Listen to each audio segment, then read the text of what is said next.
Hey everyone, this is Elliot from Q Markets UK team. Steve wasn't able to join today, unfortunately, so I'm here representing Q Markets. Thank you very much for joining the third and final edition in our Winter 2020 Vision Innovation series, webinar series. We're very glad to have Jimmy Cordy from JM2 on the line here with us. If you missed out on the first two sessions, then that's a shame. There were some great insights. We'll be sending video copies of each session to everyone who registered within the next week or two. So keep a lookout for that in your mailbox. If you have any questions today, please feel free to ask them in the Q&A section at the bottom of your screen. We'll be happy to address those at the end of the session. And if there's anything we can do to help you after the session is over, then don't hesitate to reach out to myself, to Steve, or to Jimmy. And hopefully we'll see you on another webinar in the future. But for now, I'll hand you over to Jimmy from JM2. Well, good morning, everybody. Thanks again, Elliot. It's great to be part of this series. It's been a pleasure and a lot of fun. And I will tell you, as a guy from Middle America with a really generic accent, it's kind of hard to follow that British accent because, you know, all of we Americans tend to think that there's something really special about that, Elliot. So hard to follow that, but I appreciate the intro. Cheers. Good morning, everybody. It looks like we've had a really consistent attendance, and I'm grateful for that. I'm not sure what to make of it. I'll hope that means that it's been good and interesting information. It does look like maybe there's a few new people today, so welcome to you as well. But by way of introduction, again, my name is Jimmy Cordy. I am the Vice President of Consulting at JM2 Capital here in Oklahoma City, where we have a nice cold and windy day with the sun trying to peek through. But again, thank you for joining us, and let's kind of roll through this. For those of you that have been on the call previously, you're familiar with this is kind of our where are we slide that you've seen a couple times. And just by way of sort of setting the stage, in part two a couple weeks ago, we discussed the primary considerations for starting your innovation journey. And then last week in part two, we focused on building a culture of innovation, where we shared some best practices and gave some examples of how anyone in the organization, in your organization, regardless of your company size or title or position, can actively contribute to and positively influence an innovation culture. Today in part three, we'll discuss rewards and recognition in an innovative culture. As I've introduced this topic the last couple of weeks, I've hinted that we would discuss some do's and don'ts today. We'd share some innovative recognition ideas and then touch on why it's important to formally reward and recognize innovative behavior. But where I'd really like to start today is in kind of setting the record straight. This three-part series has been set up in three parts for a very logical reason. We wanted to cover these three topics, but felt like it'd be best to schedule them over a period of time so we can focus and not overwhelm anyone with too much content at once. And indeed, you know, there is a logical sequence to how we laid this out in the order that we covered them. However, the point I want to make right now is that even though, you know, you see that we had starting your journey and building a culture and then rewards and recognition, it's not necessarily a linear process, like I said. You can, of course, discuss these in a linear fashion, and you can try to tackle them one at a time to avoid saturation, but I don't want the logical linear presentation to imply that you have to finish one before you can start the other. Instead, you should put some serious thought and effort into how you can tackle all three of these topics together in your organization. These are very interrelated, as I'm sure you've gathered, and their effectiveness can be maximized if you incorporate their design and implementation together. So consider all three when creating your innovation strategy. For example, As we talked about in part one and starting the innovation journey, your innovation strategy should align with your corporate strategy and goals at the highest level. Your innovation strategy has a much better chance of success and sustainability when it's aligned with corporate goals and executive, not only mandates, but incentives. Likewise, when you consider the design, the goals, and techniques for building the innovation culture you want, ensure that that culture design is aligned with your overall innovation strategy, and then roll those out in concert with another, if at all possible, with one another, if at all possible. And similarly, when you design your rewards and recognition strategy, do it in conjunction with the design of your desired innovation culture. The actual mechanisms and the spirit of your rewards and recognition strategy are obviously hand in glove with your innovation culture. So let's kind of get into the crux of this. How do we reward and recognize innovation? Or maybe better, it's how should you reward and recognize innovation? And it may seem elementary to attack this topic in the following way, but bear with me and I'm going to do it anyway. The big questions we'll ask are the traditional who, what, when, where, and why. Hopefully no one rolled their eyes at that. This is the right way to do it. So here we go.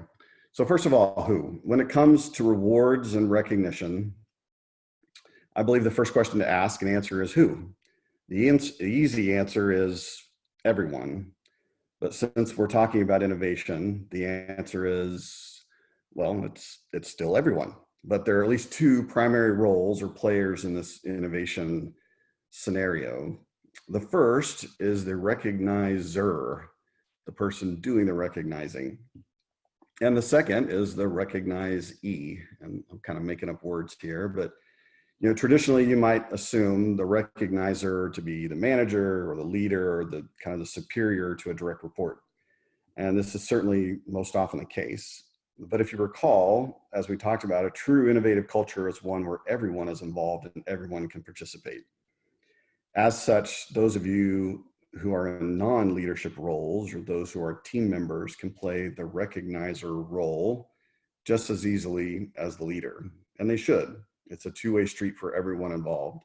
Innovation is a team sport, and recognition for innovation is as well.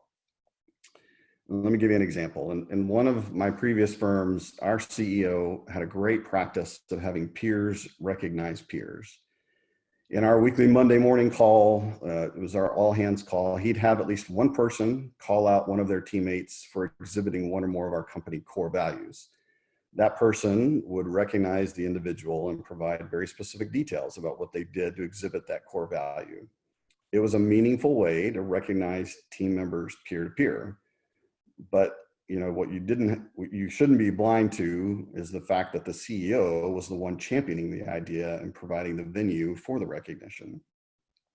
So it was a powerful way for him to recognize people as well. You can see how easy it would be to mirror this behavior and place it in an innovation context. Call out your peers when they do something innovative. Do it publicly, do it in front of the leadership team, do it in front of their peers. It's a powerful way to make a really big difference. The next question to ask is what to recognize. In a discussion as broad and inclusive as culture, there are all sorts of things one can and should be recognized for. And if you look carefully, or maybe with a really focused eye, you can see lots of different ideas in this graphic. But when we narrow in on innovation, which we should for this series, and what we should do to recognize people for innovation, let's focus on three primary things. The first is to recognize people for their mindset. We talked a little bit about this last week. Do they think innovatively? Do they approach their job with an innovative mindset that welcomes creativity, encourages trying and failing and learning and growing? Do they ask lots of good questions? Are they looking for improvements and making suggestions? And when they exhibit this mindset, we should recognize them, thank them, and reward them. An example I'll share, I had an employee with whom I'd meet one-on-one on a monthly basis. It was a great time to see how he was doing, since he spent most of his time at his client location. We were able to connect and check in on his project, but more importantly, we were able to connect on a very personal level. This young consultant had an amazing, innovative mindset. As much as I enjoyed those monthly discussions, I have to admit, they took more time to prepare than all of my other meetings. I knew I needed to be on my toes when we got together. I knew he was going to fire all kinds of questions and suggestions at me.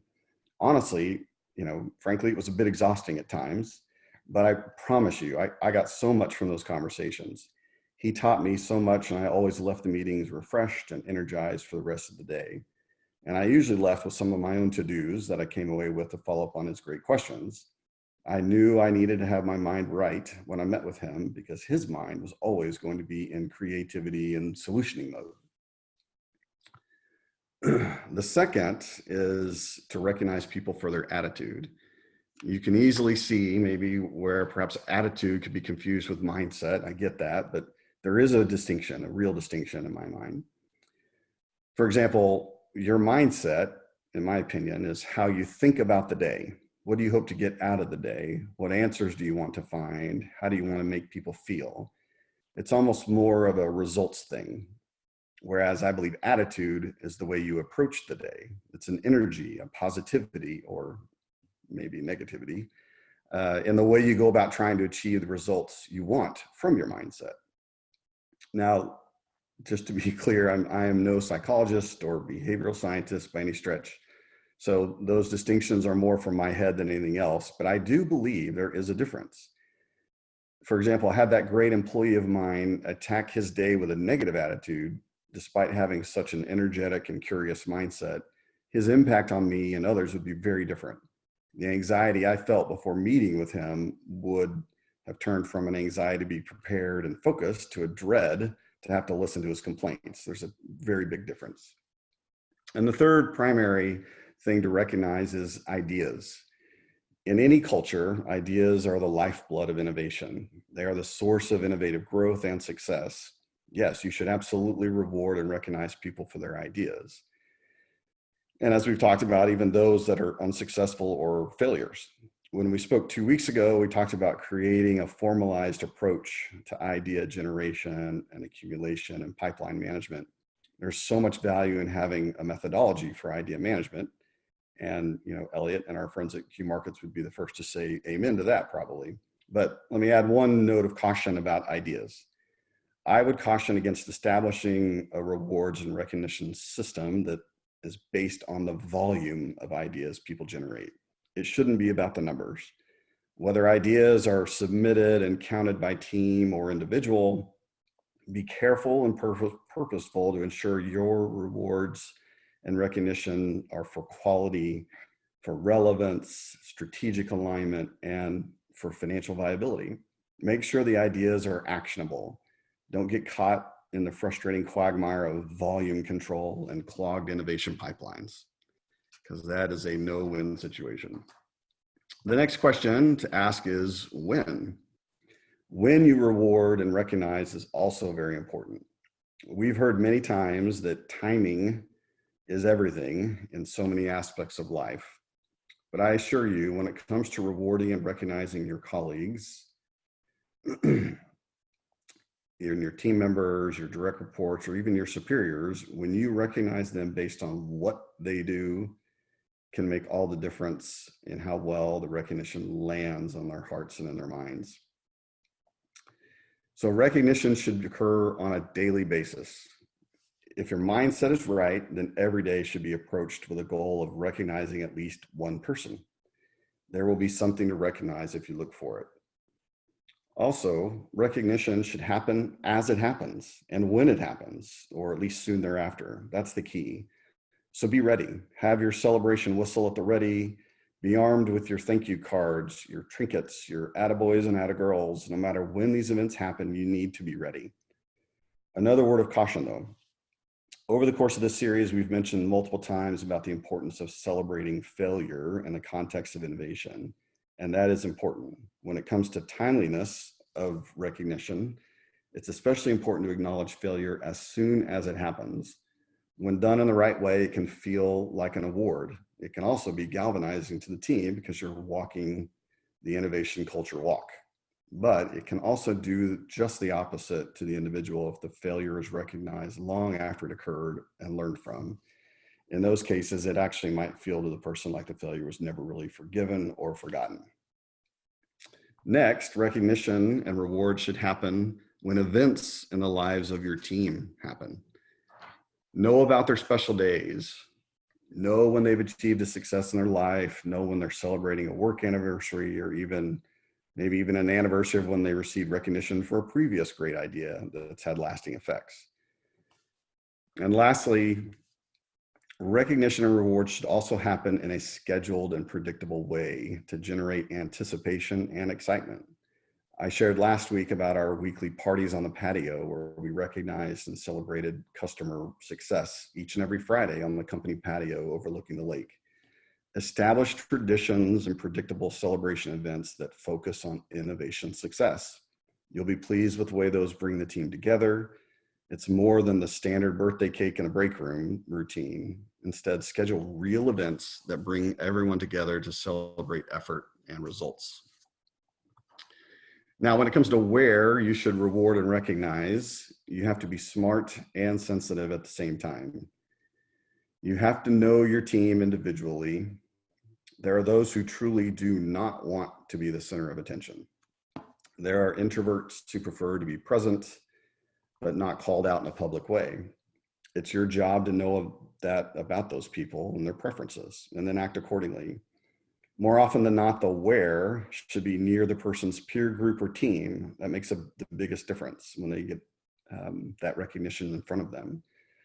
But where can also be in front of leaders in an executive meeting. It can be in the company newsletter. It could be on the company website through social media. It could be in the lunchroom or in the next team meeting. It could be in front of the person's family to show an extra amount of love and appreciation. Get creative about the where, but do it in a way that is individualized and customized for that person. One of the greatest recognitions I ever received, and forgive me, this sounds like maybe I'm patting myself on the back, but it's actually a good story. But one of the greatest I received was I was named one of the top 25 consultants in the country for leadership based on, or as awarded by Consulting Magazine. It was a pretty cool recognition. But this is why it was especially meaningful to me. First of all, I was nominated by our CEO. And then our head of public relations called me to congratulate me on my nomination. She guided me through the interview process and made sure I shared important things about me and my family that would add color to the story. Upon winning the award, my boss announced the award to my peer group on our monthly call.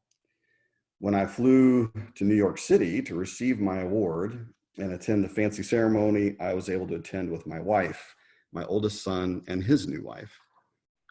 When I arrived at the ceremony, our company president, our CFO, and then the local executive leadership in New York were all there in attendance.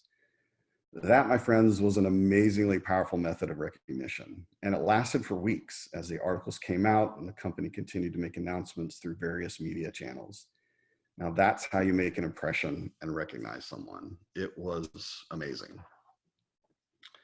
So, and lastly, the why reward and recognize. So let me answer it this way. I have a couple of friends named Adrian Gostick and Chester Elton, who for years have been business partners, world-renowned keynote speakers and motivators, best-selling leadership authors, and workplace experts.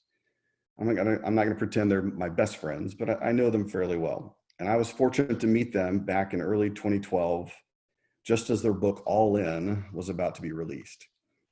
We discussed a number of different ways we could perhaps partner together. And during a lot of those months of conversations, I came to really enjoy them and respect them for the work they do, particularly as they began expanding beyond being known simply as the Carrot Guys, and their research led them into becoming workplace culture experts as well. As you can imagine, being known as the Carrot Guys was a result of all their research and writing on recognition. Their book, The Carrot Principle, became a New York Times bestselling title and earned them worldwide acclaim. The carrot principle, which among many things teaches about how recognition in the workplace can lead to accelerated performance for organizations. I've shamelessly borrowed a bit from their experiences and their work for this presentation today. And because we're talking about rewards and recognition, you can see that I've also borrowed from their carrot and orange colored theme throughout. A primary theme and gist of the carrot principle itself, which is based on a breakthrough study of over 200,000 people over 10 years, and a study of some of the most innovative companies in the world, is that the relationship between recognition and improved business results is highly predictable. In other words, it works. When recognition is applied effectively and consistently in the workplace, individual performance improves and overall business performance improves. The book describes the 4 basic areas of leadership, including goal setting, communication, trust, and accountability. And they argue that these are the 4 key areas of leadership that all good managers and leaders should exhibit. But when those same leaders and managers incorporate recognition frequently, specifically, and timely, then employee engagement and productivity are accelerated, resulting in improved company performance. It's really a powerful book, and the results from the research tell an incredible story of the results. They use a number of different metrics, but the one I'll share today to make the point is that upon looking at a cross-section of hundreds of companies, when their people were asked if their organization recognizes excellence in an intentional way, the results were grouped into 4 quartiles. And what they found was astonishing. Looking at the metric of operating margin, and there were others as well, but I'll just talk about this one. Those companies whose responses were in the top quartile of companies who recognize excellence, they had an operating margin that was 6 times those in the bottom quartile and nearly triple those in the next higher quartile. These were truly astonishing numbers based on real fantastic research. So if you ever want to know why you should recognize and reward excellence, please refer to this chart, and I encourage you to pick up the book. Now, I don't think it's a stretch to replace the word excellence with innovation. Truly, as you recognize innovation and champion a culture of innovation, your company can make similar strides in becoming excellent and achieving true, meaningful results. With that, I want to thank you for your attendance in this webinar series. It was a lot of fun and hopefully educational for each of you. To summarize, we've talked about starting your innovation journey, building a culture of innovation, and rewards and recognition as it relates to innovation. And I think I introduced last week, and I'll do it again today.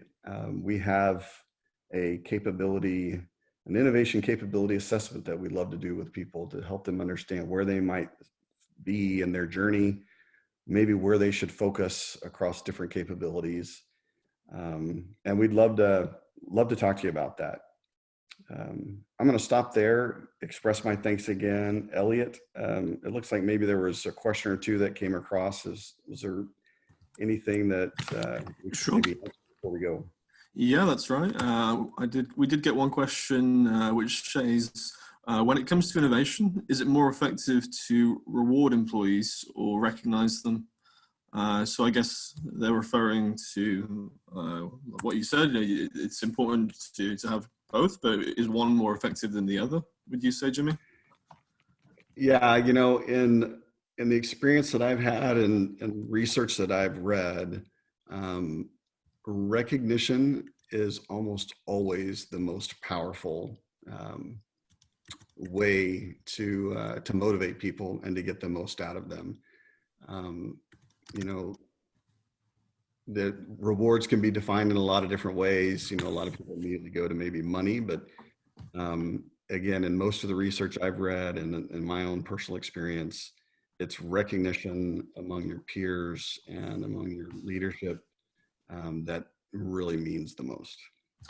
Right. Yeah. One interesting thing that we've seen is that when one of our customers uses rewards, they do tend to get a huge upspike in the number of submissions, but that usually comes at the expense of collaboration, of comments and votes, Whereas if they use recognition as the primary incentive, then it encourages collaboration as a whole, because it's more of a it's more of a healthy ecosystem rather than people just trying to get a reward, to get that carrot on the string. So it's definitely good to use both approaches. Yeah, that's great. We've got a question here from John as well. John, you ask, what are the best trinkets to recognize good efforts? Jimmy, do you know what he might mean by trinkets? Well, I think I used that word, and so he's probably jumping off of that. You know, trinkets would be, you know, the things that I've seen. It could be as simple as, you know, you're walking around with little award coins in your pocket. You know, I've read of leaders who start the day with a certain number of little reward coins, and when they see somebody do something good, they hand out that coin, and their goal is to make sure their pocket's empty at the end of the day. It could be a number of different things. I've seen, you know, value cards. You know, if the company has certain values and create a deck of cards with those values, those get passed around. But even when it comes to, you know, when you do have the guts to recognize and acknowledge failures, you could even sort of have, and I hope I'm not crossing any cultural barriers here with the group, but like a white elephant gift, you know, one of those gifts you don't really want, kind of the joke gift. You know, you can make it a lot of fun. And as you celebrate people's failures and then move on to learn from them and make a difference, then there's kind of this passed around gift that nobody really wants, but it's a fun way to recognize that, hey, we acknowledge that that was a failure, but we learned from it. We're moving on. But in the meantime, you gotta hold the ugly gray stuffed goat animal or something like that. So there's a lot of different things. I will tell you that in this book that I referenced, the carrot principle, there's a lot of ideas in there, but I think there's also, you know, I'm certainly not the fount of all knowledge by any stretch. And so Googling your question is going to result in a lot of answers as well. Thanks for the question. Cool. Yeah, we've got one more here. I see that we're coming up to the half-hour mark, so we'll probably only have time for this one. It says, thanks for the great content, Jimmy. This is all very interesting, but how do we put this into practice? What do the next steps look like? Great question.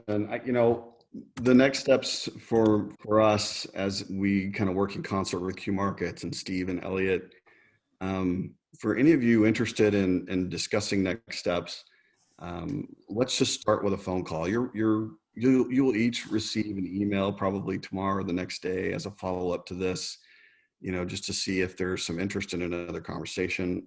Steve and I would be happy to get on a phone call with you, perhaps even discuss if your organization would like to go through that innovation capability assessment.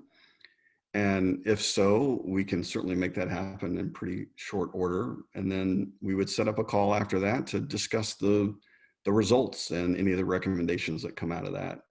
So short answer is, you'll get an email tomorrow inviting you to reach out and tell us when you might have time to have a phone call. And Steve and I will call you and we'll figure out what that could look like for next steps. Great. Well, thank you very much, Jimmy. I'm sure everybody else would agree that this has been a fascinating series. Hopefully we'll have you back again at some point. And yeah, thank you everybody for joining. We'll be sure to reach out to you soon. But make sure you're registered for our future webinars. We'll have some great content for you coming up in the near future. Yeah, thanks everybody. Really appreciate it.